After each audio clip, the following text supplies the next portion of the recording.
December 23rd, 1913. Most Americans were preparing for Christmas.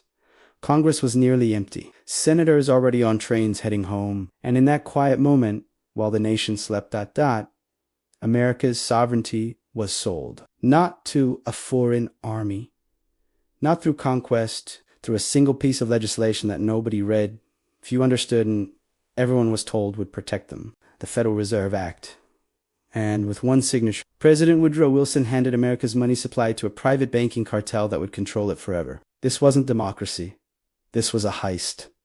The greatest robbery in human history. And it started 3 years earlier on a private island, with 12 men who swore to keep their meetings secret until the day they died. You've been told the Federal Reserve is part of the government, that it protects the economy, that it serves the American people. Every word of that is a lie. The Federal Reserve is as federal as Federal Express. It's a private corporation owned by private banks, operated for private profit, and the mechanism they used to create it.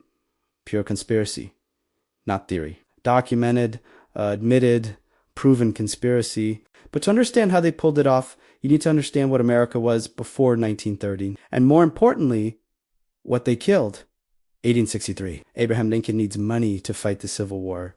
The northern banks offered to loan him funds at to 36% interest, generously offering to profit massively from American bloodshed. Lincoln refuses.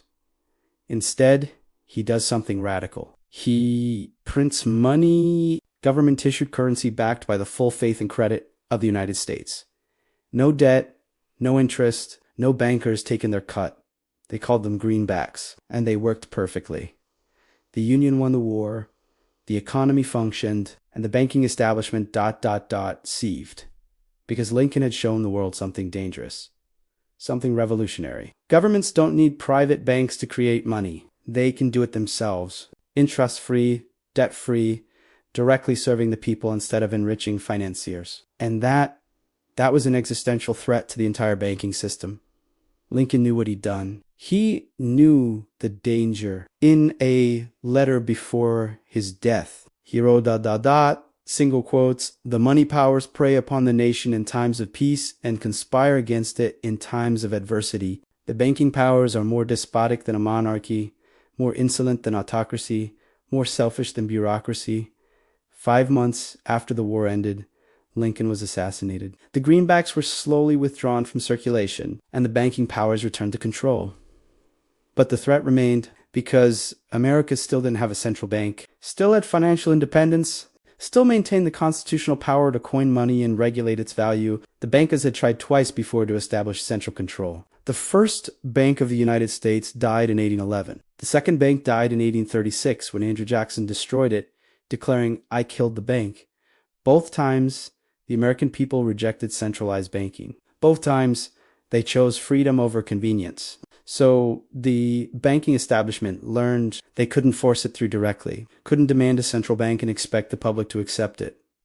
They needed a crisis, a panic, a catastrophe so severe that Americans would beg for salvation. And in 1907, they got one. The panic of 1907. Banks failed. The stock market crashed 49%. People lost their savings overnight. Riots in the streets, economic devastation, and who rode to the rescue? J.P. Morgan, the most powerful banker in America. He organized a private bailout, convinced other wealthy men to inject liquidity, saved the financial system through sheer force of will and personal capital. He was hailed as a hero, a savior, the man who proved that strong leadership could prevent catastrophe. But here's what they didn't tell you. Morgan helped create the panic, not speculation. Fact. He spread rumors about certain banks being insolvent, triggered bank runs, withdrew credit at critical moments, created the crisis he would then heroically solve. Why? To prove a point? To demonstrate that America needed a central bank, a lender of last resort, an institution that could prevent such panics in the future. And in the aftermath, with the public terrified and desperate, the banking establishment made their move. Senator Nelson Aldrich, father-in-law to John D. Rockefeller Jr., chairman of the National Monetary Commission, charged with studying the banking crisis and proposing solutions.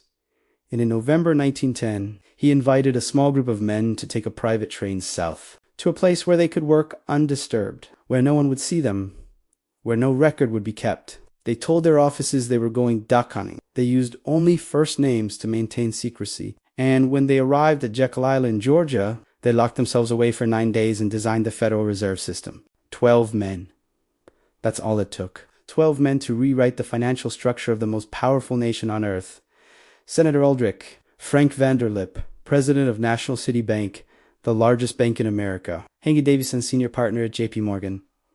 Charles Norden, president of First National Bank.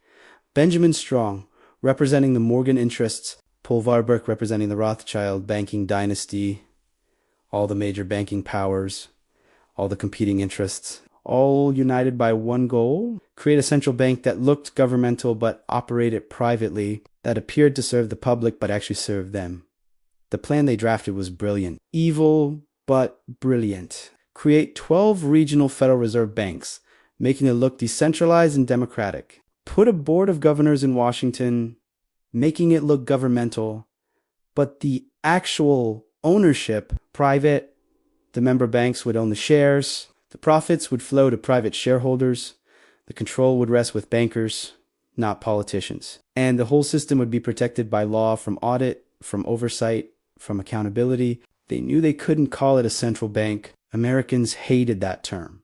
So they called it a system, Federal Reserve System, making it sound complex and boring, making it sound like infrastructure rather than a private corporation. And that linguistic deception, it worked perfectly. But they still had a problem.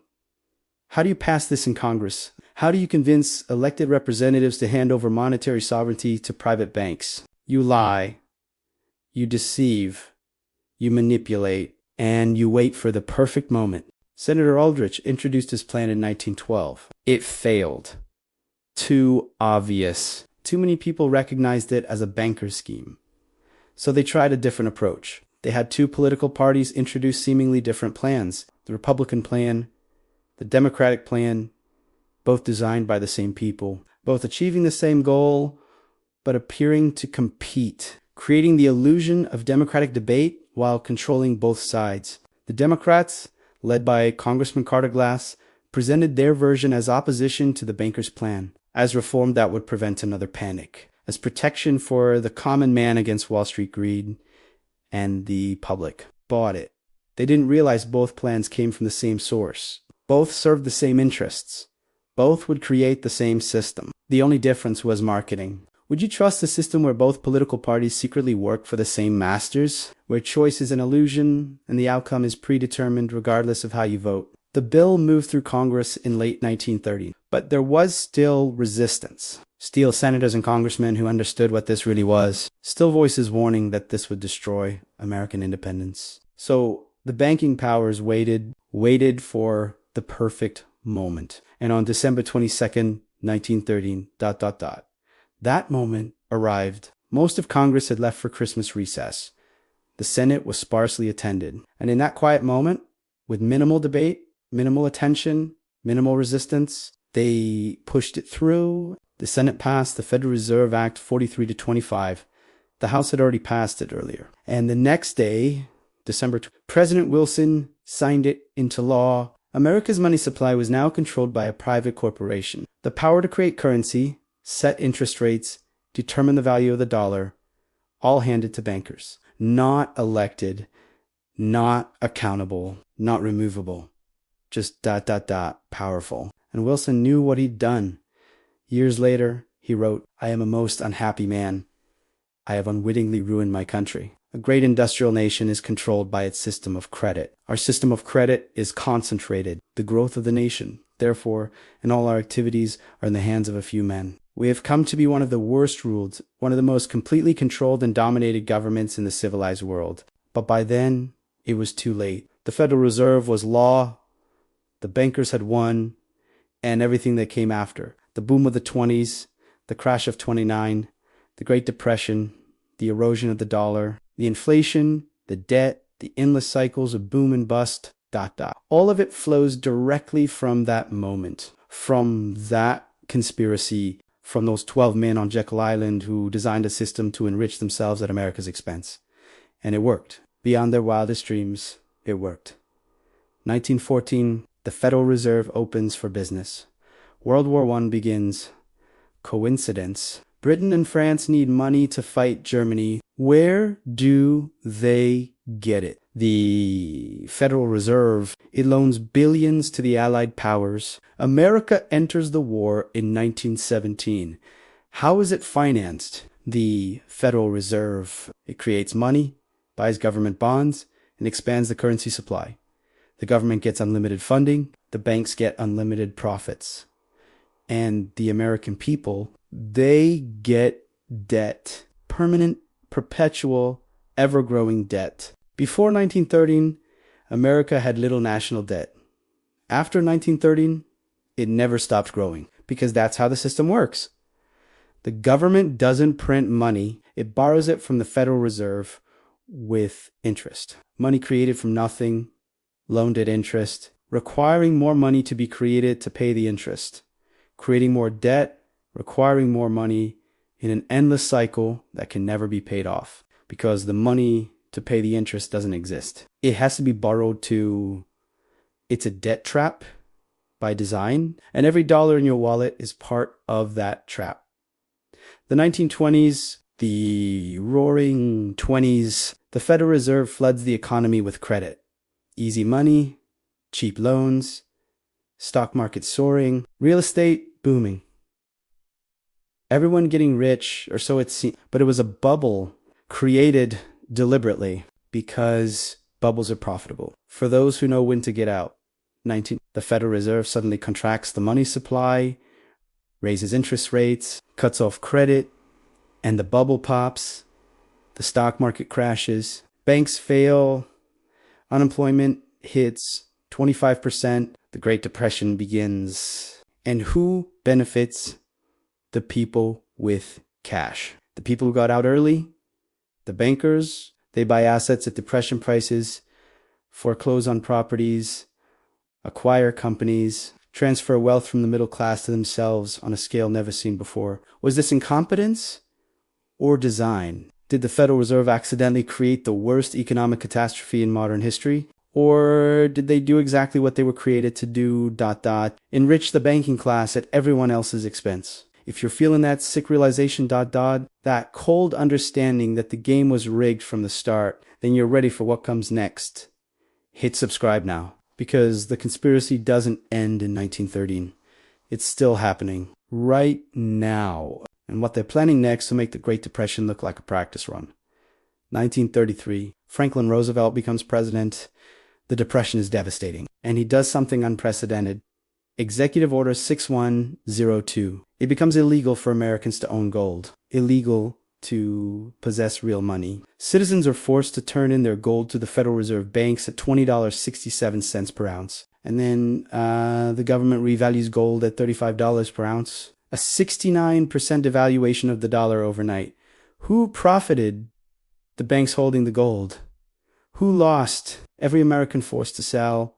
But it gets worse, because the Federal Reserve didn't just steal gold, they stole purchasing power. Inflation. The hidden tax. Before 1913, the dollar held its value for over a century. After 1913, it's lost 97% of its purchasing power. What costs $1 in 1913 costs $31 today. That's not natural price increases. That's systematic devaluation. Deliberate theft through currency manipulation, and all of it, every cent of that lost value ... went somewhere. Not disappeared. Transferred from savers to debtors, from workers to bankers, from the productive economy to the financial sector. The Federal Reserve didn't create stability. It created the greatest wealth transfer mechanism in history. World War II, Korea, Vietnam, every war financed the same way. The Federal Reserve creates money, buys government bonds, expands the debt. The wars cost trillions. The debt grows exponentially. And the interest that flows to the private banks that own the Federal Reserve. Forever.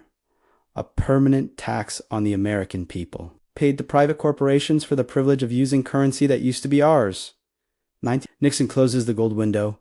The dollar is no longer backed by anything. Not gold, not silver, not any physical asset. Just faith. Just belief. Just the threat of military force for anyone who refuses to accept it. And the Federal Reserve, now it can print unlimited amounts. No restraint, no backing, no accountability. Just a private corporation with a printing press and government protection. Does this sound like the system you were told protects you? Does this sound like an institution serving the public good? Or does it sound like exactly what those 12 men on Jekyll Island designed it to be? A mechanism for private banks to profit from public debt forever?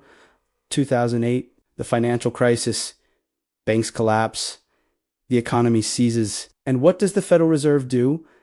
It bails them out. $700 billion publicly, $16 trillion secretly. Money created from nothing, given to the banks that caused the crisis. No one goes to jail. No one loses their fortune. The executives keep their bonuses, and the American people. They get austerity, foreclosures, unemployment, while the banks get rescued by the institution they own.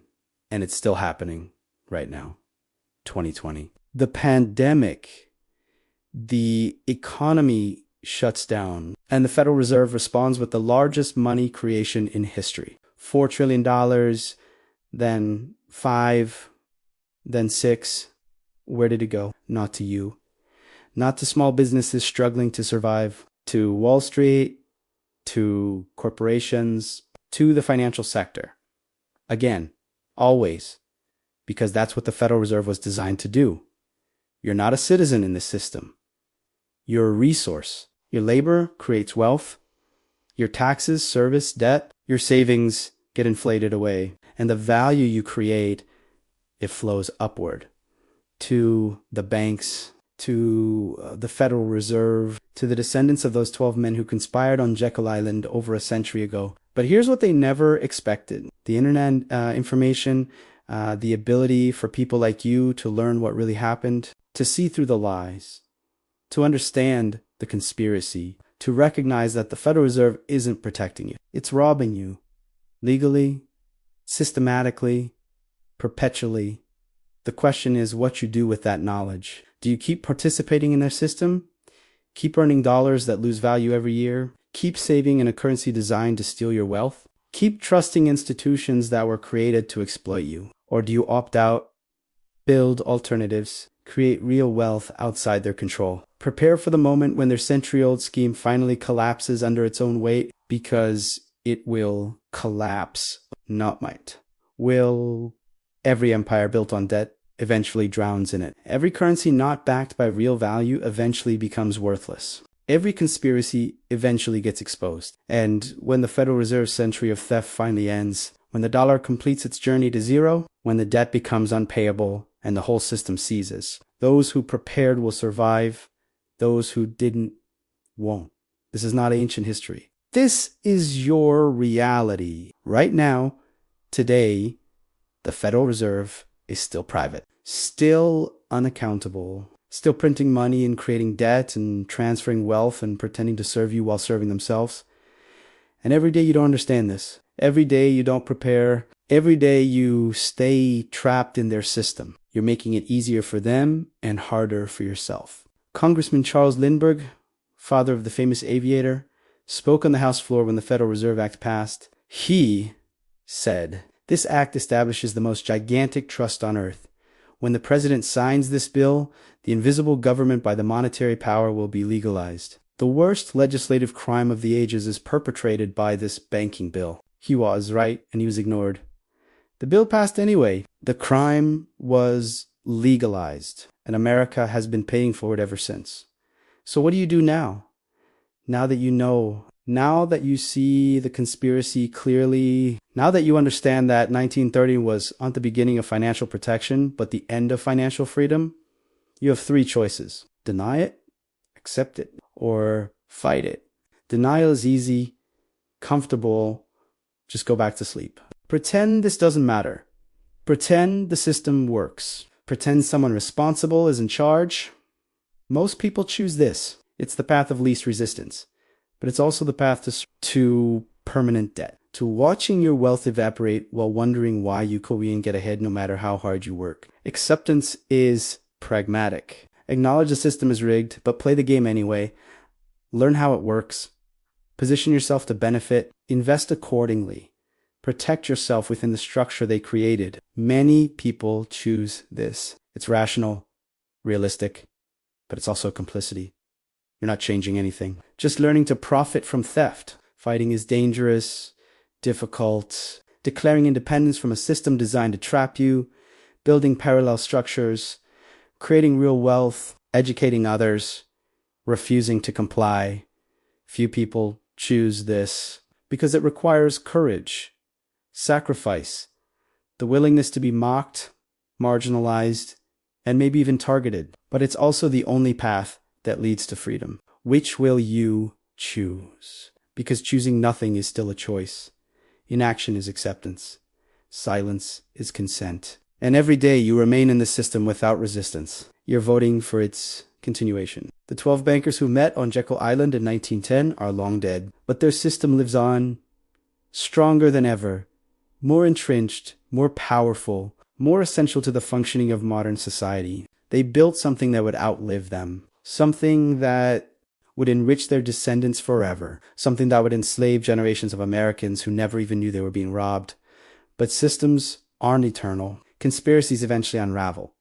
And the more people who see the truth, the more people who understand what happened in 1913, the more people who refuse to keep participating in their own exploitation. The closer we get to the moment when this century-old crime finally ends, if this has opened your eyes, if you're feeling that mix of anger and clarity that comes from seeing through the veil, then subscribe right now, because what comes next reveals the end game, the ultimate plan. The final conspiracy that the Federal Reserve was just the first step toward. We're going deep into the plan for global currency, digital money, total financial control, and the timeline for when they're implementing it.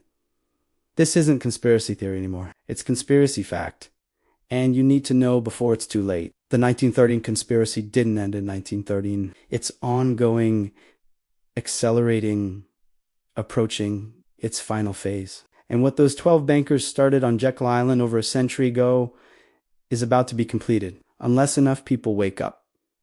Unless enough people resist. Unless enough people say no, the choice is yours. Stay enslaved to a system designed to rob you, or break free while you still can. But decide quickly, because the window is closing, and once it shuts, there's no escape. The 12 bankers won the first round. They built the Federal Reserve. They stole America's money. But the final round, that's not over yet. And the outcome depends on whether you fight back or keep letting them win.